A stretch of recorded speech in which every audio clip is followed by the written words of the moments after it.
Hi, my name is Eva Venes. I created these three-part training videos to help you understand the root cause of your chronic back pain and to teach you some easy hands-on techniques to help eliminate it. I've been using my step-by-step process with my clients for years, and I've been very successful at helping them overcome their chronic back pain.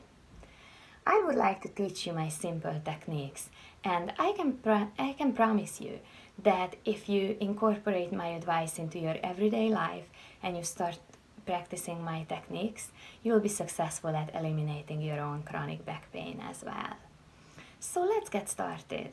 First of all, I would like to educate you on the importance of good posture and what postural changes, postural deviations do to your body and how they manifest in chronic back pain.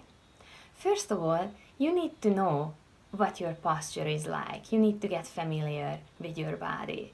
So why don't you ask a friend or a family member to take your picture? Stand up with your back against the wall and have them take a picture. Then turn to the side and have them take another picture. Then evaluate your findings. First, take a look at your lower back. Try and identify how big the curvature is in your lower back. Is your stomach protruding forward? Does it look like the back of your pants are higher than the front of your pants? If you notice that, then you probably have too much curvature in your lumbar spine. Then let's go up a little bit higher in the thoracic spine. Is your middle back and upper back rounded forward? Are your shoulders rounded forward? Then let's take a look at your neck and your head. Look at yourself from the side, and if you notice that your head is ahead of your body, then you know that you developed that postural deviation. Actually, the medical field gave it a name. They call it forward head syndrome because so many people suffer from it these days. So just evaluate your posture. See if you're slumping. Are you hunched forward? Is your head ahead of your body? Do you have too much curve in your lower back? Also, take a look at the level of your shoulders. Is one higher than the other? Take a look at the level of your hips. Is one higher than the other? Then evaluate the position of your head. Is it a little bit cocked to the side? All these signs are proof that you have developed postural deviations over your lifetime. But you know what? Don't beat up yourself about it, because our modern environment is a great contributor to postural changes, postural deviations. If you think about it, our human ancestors walked, ran, pulled, pushed, jogged, twisted all day long. As opposed to us, most of the people are just stuck in the same position throughout the day. For example, my client Derek, when he first came to me, he was suffering from chronic headaches, neck pain, shoulder pain, and back pain. When I first met Derek, I asked him to describe just an average day of his life. So I learned that Derek has about a 30-40 minute commute every day to work. He works in an office environment and he's very busy. So as soon as he gets to work, he sits down at his desk and he looks at his computer screen all day long. Sometimes he stands up and walks around and he goes to the break room to drink some coffee. He also walks to nearby restaurants or the cafeteria for lunch. But other than that, he is stuck behind his desk for about 8 to 9 hours a day. After work, Derek likes to hit the gym. His favorite thing to do is spinning. So he goes to the gym and he jumps on the stationary bike for an hour. Exercising is great after being sedentary all day long, but Derek wasn't very mindful when he picked spinning as his favorite exercise, because he's already sitting driving to work. Then he spends another 9 hours at work seated. Then he goes to the gym and he sits on the stationary bike for another hour. Also, his daily activities, the driving, the sitting at the computer, the riding the stationary bike, all require him to have his arms ahead of his body as he holds onto the steering wheel, as he types on the keyboard, as he holds on to the handlebar of the stationary bike. Then Derek goes home and he most of the time prepares his own dinner.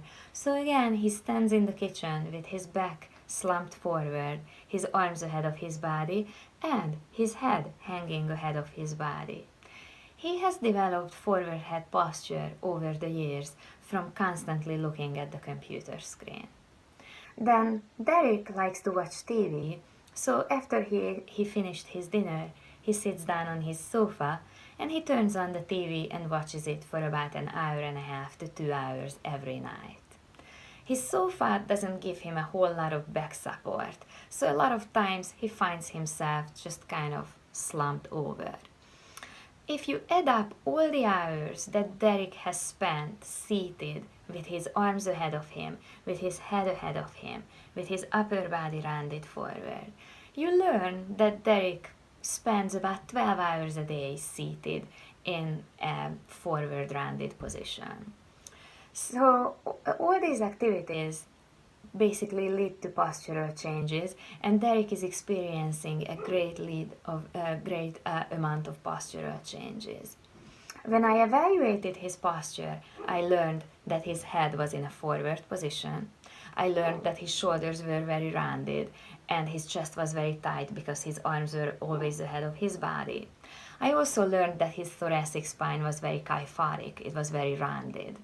And just to counterbalance him, his lower back was arching and caving in too much.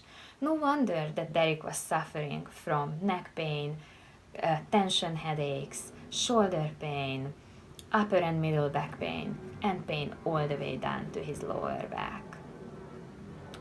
My best advice to Derek was that we correct his posture, we elongate his overly tightened muscles, we shorten his overly elongated muscles, and we bring his body back to better alignment.